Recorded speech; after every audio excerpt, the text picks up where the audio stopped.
దేవునికి స్తోత్రం. దేవుని యొక్క పరిశుద్ధ నామములో కూడి వచ్చిన ప్రియ సహోదరి సహోదరులందరికీ యేసయ్య పరిశుద్ధ నామములో నా హృదయపూర్వక వందనాలు తెలియజేస్తున్నాను. ప్రియమైన సహోదరి, స్నేహితులు అందరూ బాగానే ఉన్నారు కదా? ఆరోగ్యంగా ఉన్నారు కదమ్మా? ఈ ఇమ్మానుయేల్ ప్రేయర్ మినిస్ట్రీ ద్వారా ఈ యొక్క ఛానల్లో మమ్మల్ని ఆదరిస్తూ అనేక మంది వింటూ ప్రోత్సహిస్తున్న సహోదరులందరూ కూడా మరొకసారి మా యొక్క ప్రత్యేకమైన కృతజ్ఞత స్తుతులు వందనాలు మీకు తెలియజేస్తున్నాం. మా కొరకు కూడా మీరు ప్రార్థన చేస్తారని విశ్వాసముతో ఈ యొక్క ఛానల్లో మీ కొరకు ఈ మాటలు అందింపజేస్తున్నాం. దేవునికి స్తోత్రం కలుగునుగాక. పరిశుద్ధ బైబిల్ గ్రంథంలో కొంతమంది ప్రార్థన ద్వారా దేనినైనా మనం సాధించగలమా? అంశం ఏంటంటే, ప్రార్థన వలన దేనినైనా మనం సాధించగలమా అనే అంశం మీద ఒక ముగ్గురు వ్యక్తులను పరిశుద్ధ బైబిల్ గ్రంథం నుండి మీకు నేను ఈరోజు పరిచయం చేస్తున్నాను. ప్రియ తల్లి, చెల్లి, తండ్రి, తమ్ముడు, అన్న, ఒకవేళ నీ పరిస్థితి కూడా వీరిలాగా ఉందేమో, ఒకవేళ ఎవరు కూడా నిన్ను ఆదరించడం లేదేమో, ఎవరు కూడా నీకు ఓదార్చడం లేదేమో, నీ పరిస్థితి చూసి నిన్నెవరు కూడా లక్ష్య పెట్టడం లేదేమో, ఒకవేళ నీకున్న పరిస్థితిని బట్టి చాలా ఇబ్బందులు గురై ఉన్నావేమో, నాలుగు గోడల మధ్యలో చిదిగిపో ఉన్నావేమో, కృంగిపో ఉన్నావేమో, కృంగిన వారిని లేవనెత్తువాడు యేసు ప్రభు. కనుక ప్రియ సహోదరి, ఈ వాక్యం వింటున్న నీవు వీరు వంటి బలం పొంది, వీరు వంటి శక్తిని పొంది ఇలాంటి ప్రార్థన నువ్వు కూడా చేయాలని ప్రభు పేరట మీకు నన్ను మనవి చేస్తూ ఈ వర్తమానాన్ని సేవకుడిగా అందిస్తూ ఉన్నాను. దయచేసి పరిశుద్ధ బైబిల్ గ్రంథం నుండి దేవుని యొక్క వాక్యాన్ని మనం చదువుదాం. దయచేసి చూడండి. 1వ దినవృత్తాంతుల గ్రంథం 5వ అధ్యాయము 20వ వచనం.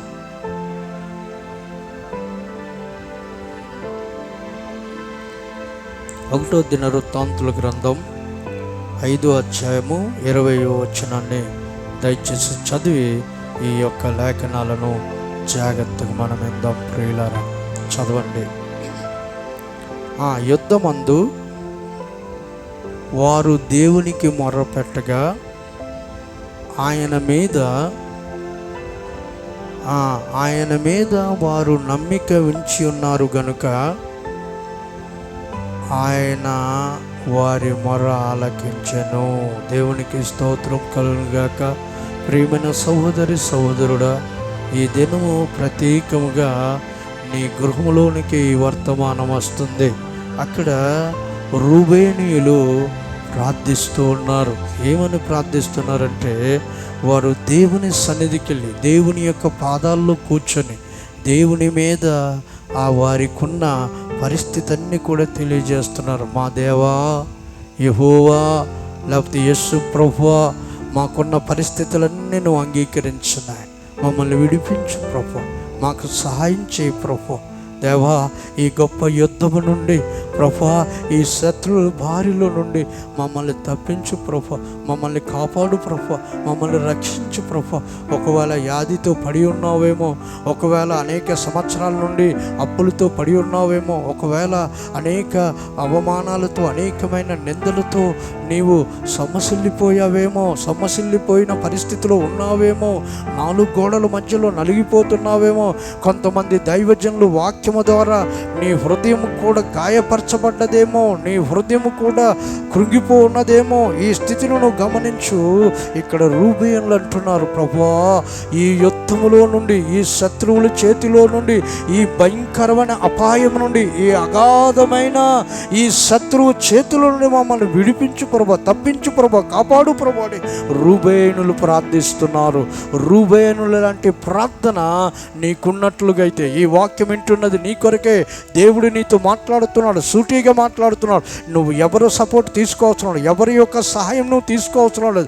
నీవు రూబేనుకున్నట్టు విశ్వాసములో ఉన్నట్లుగా అయితే నువ్వు ఒంటరిగా, యేసు ప్రభు అంటాడు మత్తయి సువార్తలలో, నీవు ఉపవాసం ఉన్నప్పుడు రహస్యమందు గదిలోనికి వెళ్ళి రహస్యమందు చూచుచున్న దేవునికి ప్రార్థించమంటున్నాడు దేవుడు.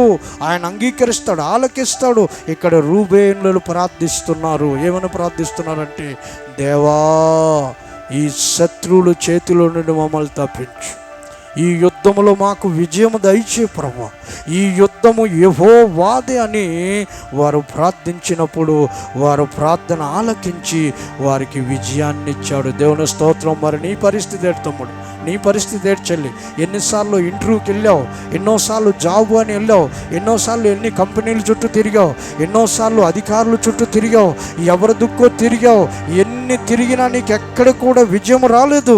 కనుక నువ్వు దేవుని పాదాల్లో కూర్చొని, దేవుని సన్నిధిలో కూర్చొని దేవునితో నువ్వు వేడు, దేవుడిని మొర అంగీకరిస్తాడు. నీ దేవుడిని నీ ప్రార్థన ఆలకిస్తాడు. రూబేను యొక్క ప్రార్థన విని వారికి విజయాన్ని ఇచ్చిన దేవుడు నీ ప్రార్థన కూడా వింటాడు. నువ్వు ప్రార్థన చేయగలిగడం చేతనైతే, నువ్వు విశ్వాసముతో కన్నీరు విడిచి ప్రార్థించగలిగితే నీ ప్రార్థన తప్పనిసరిగా దేవుడు ఆలకిస్తాడు.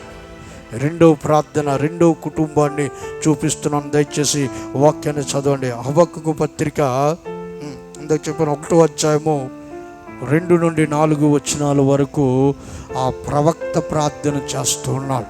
చాలామంది మనం అనుకుంటాం, కొన్ని స్థలాలను చూసి లేకపోతే కొంతమందిని చూసి వారికి ఏ కష్టాలు ఉండవయ్యా, వారికి ఏ బాధలు ఉండవయ్యా, వారికి ఎటువంటి అపాయం ఉండదయ్యా, వారికి ఎటువంటి ప్రాబ్లం ఉండదయ్యా అని నువ్వు అనుకుంటున్నావు. కానీ ఇక్కడ ప్రవక్త అయిన హబక్కూకు ప్రార్థన చేస్తూ ఉన్నాడు. ఏ ప్రార్థన చేస్తున్నాడో దయచేసి చూద్దాం. నీవు కూడా ఆ స్థితిలో ఉన్నావేమో, అటువంటి పరిస్థితిలో ఉన్నావేమో. చాలామంది ప్రవక్తలు నీ కొరకు ప్రవచించి ఆ ప్రవచనాలు నెరవేర్చబడలేదంటే నువ్వు ఎక్కడో బలహీనుడిగా ఉన్నావు, ఎక్కడో దేవునికి ఆటంకకరంగా ఉన్నావు. నీలో ఏదో దేవునికి నీకు అడ్డుబండలుగా ఉండిపోయాయి. ఆ అడ్డులు తొలగించి పరిశుద్ధుడిగా నువ్వు మార్చబడి ప్రభు దగ్గరికి రా. ప్రభు తప్పనిసరిగా నీ ప్రార్థన ఆలకిస్తాడు. చదవడమా. యెహోవా నేను మొరపెట్టినను నువ్వు ఎన్నాళ్ళు ఆలకింపకయుందువు, బలాత్కారము జరుగుచున్నదని నేను నీకు మొరపెట్టినను నీవు నాకు రక్షింపక ఉన్నావు. నన్నెందుకు నా యొక్క దోషం లేకపోతే నాకున్న బాధలు, నాకున్న వట్టి చూడనట్టుగా ఉన్నావేటి అని ప్రవక్త అయిన హబక్కూకు ప్రార్థన చేస్తూ ఉన్నాడు.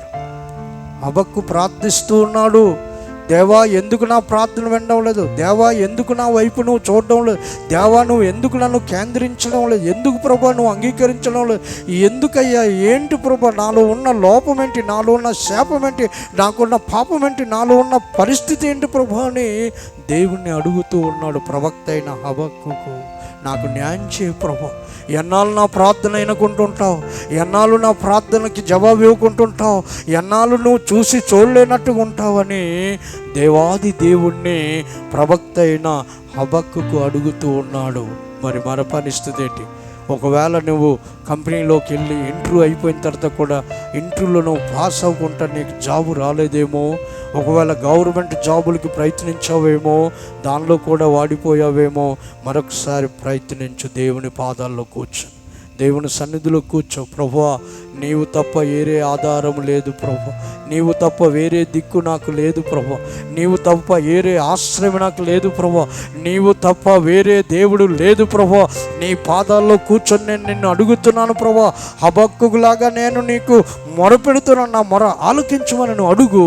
తప్పనిసరిగా నీ ప్రార్థనకు జవాబిస్తాడు. హబక్కూ యొక్క ప్రార్థన ఆలకించి ఆ ప్రజలకు న్యాయమైన తీర్పులో న్యాయాన్ని సమకూర్చాడు. దేవుని స్తోత్రం. ఈయన రెండో వ్యక్తి. మొదటి వ్యక్తి, మొదటి జనాంగం, రూబేన్లు, రెండవది చూసేటప్పుడు హబక్కకు ప్రవక్త, మూడవది చూసేటప్పుడు దేవుని యొక్క జనాంగము ఆసా యొక్క ప్రార్థన దేవుడు ఆలకిస్తున్నాడు. 2 దినవృత్తాంతుల గ్రంథం 14 అధ్యాయం 11 వచనములో ఈ మాటలు రాయబడ్డాయి. దయచేసి చదవండి ప్రియులరా. ఆసా మన దేవుడైన యెహోవా మొరపెట్టి, యెహోవా బలాత్కారమైన సైన్యం చేతిలో ఓడిపోకుండా బలము లేని వారికి సహాయం చేయుటకు నీ కన్న ఎవరునూ లేరు. దేవునికి స్తోత్రం కలుగును గాక. హల్లెలూయా. ఈయన కూడా ఆశా ప్రార్థన చేస్తున్నాడు. ప్రభువా, బలహీనులైన వారికి బలమిచ్చేవాడవని, శక్తిహీనులైన వారికి శక్తినిచ్చేవాడవని, అనారోగ్యంతో ఉన్న వారికి ఆరోగ్యవంతులుగా చేసేవాడవని, బాగులేని కుటుంబాలను బాగుపరిచేవాడవని నేను నిన్ను గూర్చి ఎరిగి ఉన్నాను గనుక ఈ యుద్ధములో బలహీనులకు బలమునిచ్చి ఆ బలిష్ఠులైన వారిని ఓడించి మాకు విజయం ఇమ్మని ప్రార్థించాడు. ఆశా యొక్క ప్రార్థన విని ఆ యుద్ధములో విజయం సమకూర్చాడు. ఈ దినము నీవు నేను కూడా ఈ 3 అంశాల మీద ప్రార్థన ద్వారా దేనినైనా దేవుడు జరిగించగలడు. కనుక అటువంటి ప్రార్థన జీవితం మెరుస్తూ ఉండాలి. తెల్లన్నప్పటికీ క్రైస్తవులు కుటుంబం యొక్క ముఖము ప్రార్థిస్తే వికసిస్తుంది, పొంగిపోతాయి బొగ్గలు. దేవుని స్తోత్రం కలుగును గాక. ముఖాన్ని సమృద్ధిగా ఉంచుతాడు. ప్రార్థన అభిషేకం, ప్రార్థన వల్ల గొప్ప శక్తి మనం పొందుకుంటాం. అటువంటి ప్రార్థనకి ఇవ్వవలసిన ప్రాధాన్యత ఇవ్వకుండా లోకములో ఉన్న వాటి కొరకు మనం ప్రార్థనిస్తాం. దేవుని స్తోత్రం. తెల్లవారు లెగ్గని బ్రష్ చేయకుండా బట్టి దీనిలో బోల్డ్ కొలెస్ట్రాల్ వెళ్ళిపోతుంటాయి, కెమికల్ వెళ్ళిపోతుంటాయి. ఈ లోపల ఉన్న క్రిములన్నీ కూడా ఆ గుండెలోకి వెళ్ళిపోయి, కిడ్నీలోకి వెళ్ళిపోయి ఇవి బాగా పని చేసేస్తూ ఉంటాయి. దేవుని స్తోత్రం కలుగును గాక. హల్లెలూయా. హల్లెలూయా చెప్పండి. బట్టి అట ఏం బట్టి నీ నోరంతా దుర్వాసనతో నిండిపో ఉంటుంది. ఈ కాఫీ సౌండ్, కొంతమందికి సౌండ్ తాగుతున్నాను నన్ను బట్టిరా, పక్కలో లెగండ్రా అని. దేవుని స్తోత్రం కలుగును గాక. వేగం బ్యాడ్ అయిపోతావు. దేవుని స్తోత్రం కలుగును గాక. కనుక మన క్రిములన్నీ కూడా మన బాడీ లోపలికి వెళ్ళకుండా ఉండాలి అంటే ప్రతి ఒక్కడు దుర్వాసన నుండి ఏం చేయాలి? ఏం చదవాలిరా? ఏం చదవాలి? చప్పట్లు కొట్టుకుంటే వచ్చేస్తాయా? బైబిల్ వాక్యం చదవ. మన నరాల్లో బైబిల్ యొక్క వాక్యం ఉండాలి, దేవుని యొక్క వాక్యం ఉండాలి, ప్రార్థన ఉండాలి, సహవాసం ఉండాలి, ఆయన సన్నిధి ఉండాలి. కనుక ఈ మనస్సు ప్రార్థించాడు. ఆయన ప్రార్థన దేవుడు ఆలకించి ఆయన కుటుంబంతో పాటు తన ప్రజల్ని విడిపించి మరల రాజ్యములో రాజుగా నిలబెట్టాడు. దేవుని స్తోత్రం కలుగును గాక. 3 అక్షరాలు ప్రార్థన. ఎన్ని అక్షరాలు? 3 అక్షరాలు ప్రార్థన. ఓసారి సాధు సుందర్ సింగ్ టిబెట్ అనే ప్రాంతంలో సువార్త చేయడానికి వెళ్ళాడంట. జాగ్రత్త వినండి. ఎవరు? సాధు సుందర్ సింగ్. ఆయన ఒక సాధే, కానీ సాధులో ఉన్న వాణిని దేవుడు దర్శించి పిలిచిన తర్వాత ప్రపంచానికి మార్చగలిగే ఒక మిషనరీగా, ఆ దేవుని శక్తి కలిగే సాధు సుందర్ సింగ్గా ఆయన నిలబడ్డాడు. దేవుని స్తోత్రం కలుగును గాక. హల్లెలూయా.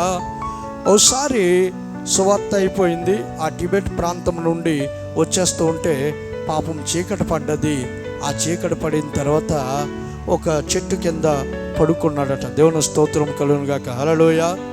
పడుకున్న తర్వాత ప్రభువుకు ప్రార్థించాడట. ప్రభువా, నాకు ఆహారం లేదు, కానీ బాగా నిద్రిచ్చే ప్రభువా అని అనేటప్పుడు దేవుడు చక్కని నిద్రిచ్చాడట. ఆ చెట్టు కింద పడుకుంటే పులి, ఏంటండి, అడవి పులి ఆ దగ్గరికి వచ్చిందట. జాగ్రత్త వినాలి. ఆయన ఏం చేసి పడుకున్నాడు? మోకరించి ఆ చెట్టు దగ్గర, ప్రభువా, నా శరీరం అంతా అలసిపోయింది కనుక నేను పడుకుంటుండగా నీ కంచి నా చుట్టూ ఉంచుమని ప్రార్థించి నిద్రపోయాడు సాధు సుందర్ సింగ్ దైవజనుడు. అప్పుడు ఆ పులి వచ్చి ఆయన్ని భక్షించాలి, చంపాలని చూసేటప్పుడు ఆయన చుట్టూ కూడా అగ్నిలాగా కంచెతో కాలబడుతుందట. దేవుని స్తోత్రం కలుగునుగాక. హల్లెలూయా. వెళ్ళి పులి అందులో ఇలా చేయి పెట్టేటప్పటికల్లా పట్మని ఆ చెయ్యి సాకులా కాలిందట. ఏంటి, ఇతన్ని నేను భక్షించాలి, ఇతన్ని చంపాలి, ఇతన్ని నేను ఆహారంగా వాడుకోవాలనుకున్నది. కానీ ప్రార్థించే వారి చుట్టూ దేవుని యొక్క కంచె ఉంటుంది. అది దహించు అగ్ని లాంటి కంచె అది. కనుక అప్పుడు ఆ పులి అనుకున్నదట, జంతువు, వీరి దేవుడు సజీవుడు. దేవుని స్తోత్రం కలుగునుగాక. ఆపద నుండి కాపాడే దేవుడు, అపాయం నుండి కాపాడే దేవుడు, ఉపాయం ఇచ్చే దేవుడు, ఈయన సేవించుచున్న దేవుడు మామూలు దేవుడు కాదండి అని ఆ పులి తెలుసుకొని తెల్లవారి వరకు అలాగే నిలబడి ఉందట. దేవుని స్తోత్రం కలుగునుగాక. హల్లెలూయా. హల్లెలూయా చెప్పండి. ఆ పులి ఎంతవరకు ఉంది? ఎప్పుడైతే ఈ అగ్ని కంచి ఆరిపోతుందో వెంటనే అతన్ని భక్షిద్దామని తెల్లవారి జాము వరకు ఉందట. అప్పుడు సాధు సుందర్ సింగ్ లేచి మరలా మోకరించి, ప్రభువా, నీవు సజీవుడు అయిన దేవుడు గనుక మరలా నాకు సజీవ ఆత్మనిచ్చి నన్ను లేపావు గనుక నేను మరలా స్వార్థ మొదలుకి వెళ్ళిపోతున్నాను అనేటప్పటికీ కళ్ళు తెరిచే లోపలికి ఆయన ఎదురుగుంట పులి ఉందట. దేవుని స్తోత్రం కలుగునుగాక. హల్లెలూయా. హల్లెలూయా చెప్పండి. అప్పుడు ఆ పులి ఇతన్ని చూసి వెళ్ళిపోయింది. దేవుని స్తోత్రం కలుగునుగాక. కనుక ప్రార్థన దేనినైనా మనల్ని ఏం చేస్తుంది? కాపాడుతుంది. ఎటువంటి అపాయం నుండైనా తప్పిస్తుంది, ఎటువంటి ప్రమాదం నుండైనా తప్పిస్తుంది, ఎటువంటి ప్రాణ అపాయం నుండైనా కాపాడుతుంది. కనుకనే ఆయన యొక్క రచించిన తన సాక్ష్య గ్రంథ పుస్తకములో ఈ యొక్క సాధు సుందర్ సింగ్ దీన్ని రాశాడు. దేవుని స్తోత్రం కలుగునుగాక. అదే కాదు, ఇంకొకసారి ఆయన ప్రయాణం చేసి సువార్త ప్రకటించుచున్నప్పుడు ఆయన పడుకునేటప్పుడు నాగుపాము వచ్చింది. దేవుని స్తోత్రం కలుగునుగాక. హల్లెలూయా. ఈ లోకానికి నాగుపాము నాగేంద్రుడి దేవత, కానీ అది దేవునికి వైరం, అది సైతాన్. ఒక్కసారి ఆ పాముని తెచ్చి ఇంట్లోంచి పూజ చేయమను, ఆ రాత్రికి మొత్తం వాళ్ళని కాటేసి వెళ్ళిపోతుంది. దేవుని స్తోత్రం. నాగేంద్ర అని పిలువను. ఎక్కడ మరి కాపాడే స్థలం లేదు, ఒకే స్థలం, అది యేసు తప్ప. దేవుని స్తోత్రం కలుగునుగాక. దానికి నేనే ప్రత్యేక సాక్షి. ఒకప్పుడు విగ్రహారాధనలో అనేక దేవతలే దేవుళ్ళు అనుకొని పూజించుచున్న పిచ్చి భక్తిలో ఉన్నవాడిని నేను. కానీ ఆ దేవతలు నన్ను కాపాడలేకపోయాయి. నేను కరెంటుతో అంటి చనిపోతున్నప్పుడు నా ప్రాణాన్ని కాపాడింది ఈ దేవతలు కాదు, నేను పూజించిన దేవతలు కాదు, నేను నమ్ముకున్న దేవతలు కాదు. భక్తిగా గుండు కొట్టుకొని రకరకాల పిచ్చి డ్యాంపులు, కోతి డ్యాన్సులేసి భక్తి చేసిన ఈ దేవతలు నన్ను కాపాడలేదు. నా ప్రాణము నా నోటి నుండి పోతున్నప్పుడు నన్ను కాపాడేది యేసు ప్రభు. దేవుని స్తోత్రం కలుగుగా. ఈరోజు నేను ఇంత బలంగా వాక్యం చెప్పగలుగుతున్నానంటే ఆ సజీవుడైన దేవుడు నన్ను బ్రతికించాడు. హల్లెలూయా చెప్పండి. నాకంటే మీరు పూజ చేసేవారు కాదు, నాకంటే మీరు భక్తిమాల వేసిన వారు కాదు, కానీ నా ప్రాణం నోట్లలో వెళ్ళిపోతున్నప్పుడు దేవతలన్నిటిని పిలిచాను, కానీ నేను పిలవలేని యేసు ప్రభు వచ్చి నా ప్రాణాన్ని కాపాడాడు. అందుకే ఆయనకి ఏ పేరండి? యేసు. యేసు అనగా రక్షకుడు, క్రీస్తు అనగా అభిషక్తుడు. అటువంటి దేవుణ్ణి మనస్సే ప్రార్థించాడు. తన గోత్రాన్ని ఆ యొక్క అపాయం నుండి, ఉగ్రత నుండి, ఆ యుద్ధము నుండి తప్పించి మరలా తన పట్టణంలో స్థాపితం చేశాడు తన ప్రార్థన ద్వారా. ఆశ కూడా అంటున్నాడు. ఏమంటున్నాడండి చెప్పండి? ఏమంటున్నాడు? నాకు వచ్చుచున్న శ్రమల్లో, నాకు వచ్చుచున్న కష్టాల్లో నా ప్రార్థనను ఆలకించు, నాకు సహాయం చేయి అని అడిగాడు. ఆశ యొక్క ప్రార్థన కూడా దేవుడు ఆలకించి ఆయనకి విడుదలనిచ్చాడు. దేవుని స్తోత్రం కనుక ప్రియులరా, మనం ప్రార్థన ద్వారా దేనినైనా జయించగలము. ప్రార్థన ద్వారా దేనినైనా జయించగలము. ఆ జయించే వారిలో మొదటి వ్యక్తి మనస్సే, రెండో వ్యక్తి ఆశ, మూడో వ్యక్తి హబక్కుకు ప్రవక్త. ఈయన అంటున్నాడు, నాకు బలాత్కారం జరుగుతున్నప్పుడు నాకు రోగం వస్తున్నప్పుడు, నాకు నిందలు వస్తున్నప్పుడు, అవమానం వస్తున్నప్పుడు, కష్టాలు వస్తున్నప్పుడు నువ్వెందుకు నా ప్రార్థన వినడం లేదు, ఎందుకు నా ప్రార్థన నువ్వు చూడడం లేదు, ఎందుకు నా వైపు నువ్వు చూడడం లేదని పిచ్చి ప్రశ్నలు వేస్తున్నాడు. పిచ్చోడా, నువ్వు ప్రార్థన చేస్తున్నావు కనుకనే దేవుడు నిన్ను కాపాడి నడిపిస్తున్నాడు. దేవుని స్తోత్రం కలుగును గాక. హల్లెలూయా. దేవుడు అతన్ని రక్షించడం బట్టి ఆయన నడిపించబడుతున్నాడు, కాపాడబట్టే ఆయన ముందుకు సాగగలుగుతున్నాడు ప్రియులారా. కనుక దేవుని యొక్క వాక్యం సెలవిస్తుంది, దేవుని లేఖనాలు మాట్లాడుతున్నాయి. దేవుని సన్నిధిలో మనము ఎంత భయం కలిగి భక్తి కలిగి ఉంటామో అటువంటి ప్రార్థనకు ఆయన జవాబు అనుగ్రహిస్తాడు. కనుక ప్రార్థన ద్వారా దేనినైనా మనం సాధించగలం. దానికి మనస్సు ప్రార్థన చేశాడు, విడుదల పొందుకున్నాడు. ఆశ ప్రార్థన చేశాడు, సహాయాన్ని పొందుకున్నాడు. హబక్కకు ప్రార్థన చేస్తూ నాకు న్యాయం చేయి ప్రభు అని అడిగాడు. దేవుడు తనకు న్యాయం చేశాడు. దేవుని స్తోత్రం కలుగును గాక. కనుక ప్రార్థన వలనే పయనము, ప్రార్థనే ప్రాకారము, ప్రార్థనే ప్రాధాన్యము, ప్రార్థనయే నిజ పరాజయం.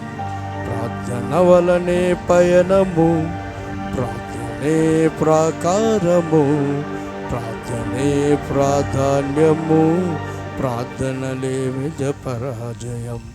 ప్రభువా ప్రార్థన నేర్పయ్యా, ప్రార్థించకుండా నేనుండలేనయ్యా. ప్రభువా ప్రార్థన నేర్పయ్యా, ప్రార్థించకుండా నేనుండలేనయ్యా. నీ పాదాలు తడపకుండా నా పయనం సాగదయ్యా, నీ పాదాలు తడపకుండా నా పయనం సాగదయ్యా. దేవునికి స్తోత్రం కలుగును గాక. ప్రార్థన ద్వారాయే మనము విడుదల పొందుతాము, ప్రార్థన ద్వారాయే మనము విజయాన్ని పొందుతాము, ప్రార్థన ద్వారాయే మనము సహాయాన్ని పొందుతాం. కనుక ప్రియమైన సహోదరుడా, ప్రార్థనకు మించిన గొప్ప శక్తి ఈ లోకంలో మరొకటి లేదు. ప్రార్థనే మనకు సహాయం, ప్రార్థనే మనకు ఆధారం, ప్రార్థనే మనకు ఆశ్రయం. అటువంటి ప్రార్థనలో నువ్వు కొనసాగుతూ ముందుకెళ్ళాలని ఈ వాక్యం వింటున్న ప్రియ సహోదరులారా, ప్రార్థనను ఎక్కువగా ఎప్పుడు తక్కువగా చేయకండి. ప్రార్థన చాలా విలువైనది, శక్తి గలది. అటువంటి ప్రార్థన అభిషేకం మనకుండి ఆ ప్రభు కృప సదా మనల్ని నడిపించి ఆశీర్వదించి ఆదుకొనుగాక. దేవునికి స్తోత్రం. దేవుడి మాటలు దీవించునుగాక. ప్రార్థన చేసుకుందాం. చివరి ప్రార్థనతో దేవునిలో ముందుకు సాగుదాం. మమ్మలను మిక్కిలిగా ప్రేమించిన మా ప్రియ పరలోకపు తండ్రి, నీ పరిశుద్ధమైన ఘనమైన నామాన్ని బట్టి ప్రార్థిస్తున్నాం ప్రభువా. ఈ దినం ప్రత్యేకముగా మాతో ఉండి నీ సన్నిధి మాకు తోడుగా ఉంచి ప్రభువా, ఇదిగో మనస్సు ప్రార్థించి విడుదల పొందుకున్నాడు ప్రభువా. ఆశ ప్రార్థన చేసి సహాయాన్ని పొందుకున్నాడు ప్రభువా. హబక్కకు ప్రార్థన చేసి తనకు న్యాయం జరిగించావు ప్రభువా. ఇటువంటి ప్రార్థన నాలో ఉండి నడిపించడానికి నీ కృప దయచేయమని, పరిశుద్ధాత్మ సన్నిధి తోడుగా ఉంచమని ప్రభువా. నాయన, ఎవరైనా బలహీనులుగా ఉన్నట్లుగా అయితే, అనారోగ్యంతో ఉన్నట్లుగా అయితే, బంధకాలతో ఉన్నట్లుగా అయితే నాయన వారిని విడిపించండి, రక్షించండి, కాపాడండి. నీ కృప విస్తరింపచేసి నడిపించి మహిమ పొందుమని యేసు నామములో ప్రార్థన పాడిగి వేడుకొంచున్నాం తండ్రి. దేవునికి స్తోత్రం. God bless you all. దేవుడు మిమ్మల్ని దీవించునుగాక. Praise the lord.